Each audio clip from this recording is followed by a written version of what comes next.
Hello, this is Brian Shannon from AlphaTrends.net. Today is Monday, the 7th of April, 2008. The market has closed, and the S&P 500 finished with a gain of 34 cents, or just about 1/4%. And you can see here, based on this red candle, that the close was lower than where we opened today. And, you know, the market continues to act good in here, but it does seem as though it may be getting a little bit tired. And again, we're going to start to see a lot larger pace to the release of earnings reports here over the next week or two. So as the market is up near this level where it's seen, significant level of resistance earlier this year, we want to be a little bit more careful. The market has expended quite a bit of energy getting up to this level after last Tuesday's rally that brought it back above that 50-day moving average. And again, the 50-day moving average is once again rising.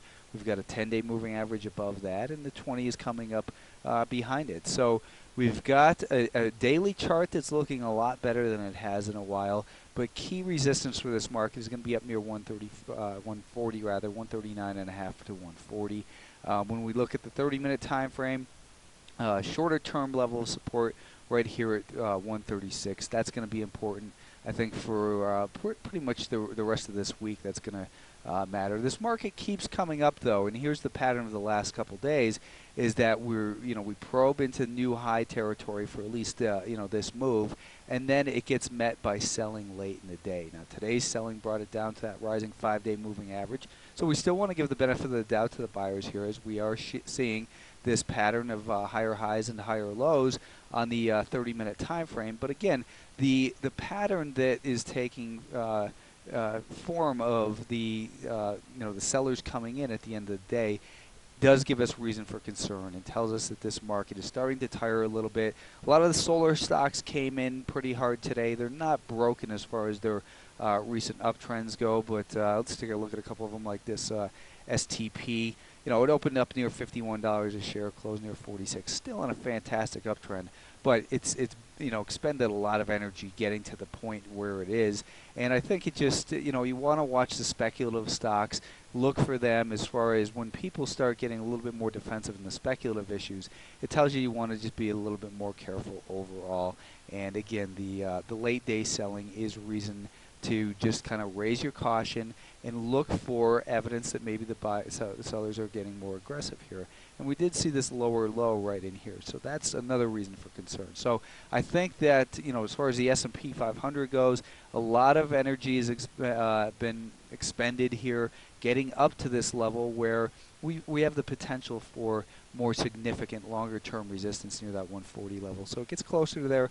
You just want to be a little bit more careful. I'd still like to see a pullback down towards that 135 level. Again, 135 is important because it's where the 50-day moving average is, and if we take a look at the VWAP since the beginning of the year, that comes right in around that area as well. So when it seems like it's getting a little bit too easy to make profits on the long side, it doesn't mean sell short, but it means be very defensive. Lock in. Have a strategy for locking those profits in, and listen to what the market is saying.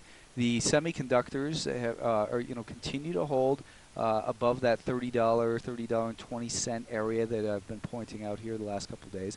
And I think that's going to be important for this market. So you want to definitely keep an eye on that. In particular, if it breaks, I think, below this 29.75.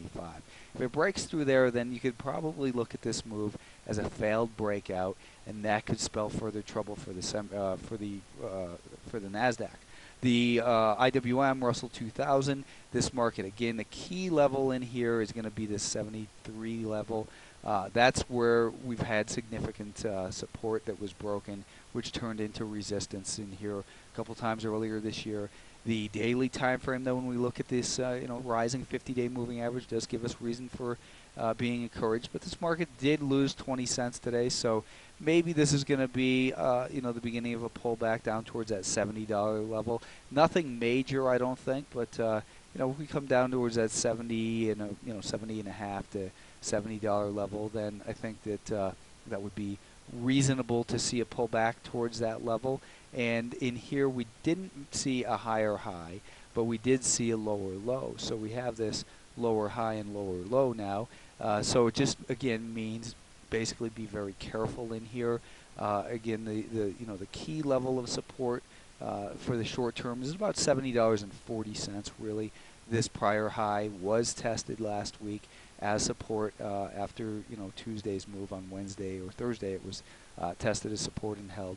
So I think that you want to see this level continue to hold. If that breaks, then you want to be a little bit more defensive. Again, the upside is getting a little bit stretched in here, I think, as it gets up towards that $73 level, and people are maybe taking some profits in here. So again, we've got earnings due out for a lot of companies, and it's going to be a reason to just be aware of the stock by stock news that's going to influence people's decision of whether to buy or sell all at once. And we're going to get some violent moves higher and lower based on response to earnings reports. The financials still kind of battling with this downtrend line, which is found right at the level of that 50-day moving average. The 50-day moving average is starting to flatten out, and the market seems to be holding right around that level for now. So we're seeing some encouraging signs. The average price that the financials have traded at this year, we're basically right there. We're fighting it with that level. And when we look at the 60-minute time frame again, the key level in here recently has been this 26 to 26.20 level. So if we can continue to hold above there, it builds for the potential of a potential breakout in here that could lead to a nice move potentially based off of this inverted head and shoulders pattern. So keep an eye on that as well. The Nasdaq 100 finished with a loss of a dime in here today, and this market continues to do battle with a $46 level. On Friday, it said it broke above that level and failed to hold.